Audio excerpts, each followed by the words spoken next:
ഈ ലോകം വിട്ടു പോകേണ്ടവരായതുകൊണ്ട് ഈ ശരീരത്തിൽ നിന്നും നമ്മുടെ ആത്മാവ് വേർപെടുന്നതാണല്ലോ മരണം. എന്നാൽ ഈ ആത്മാവ് മരിക്കുന്നില്ല. അതാണ് ഏറ്റവും വലിയ വിഷയം. നമ്മുടെ ശരീരം ആത്മാവുമായിട്ട്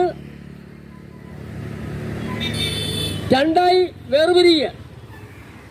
ശരീരം മരിച്ചു.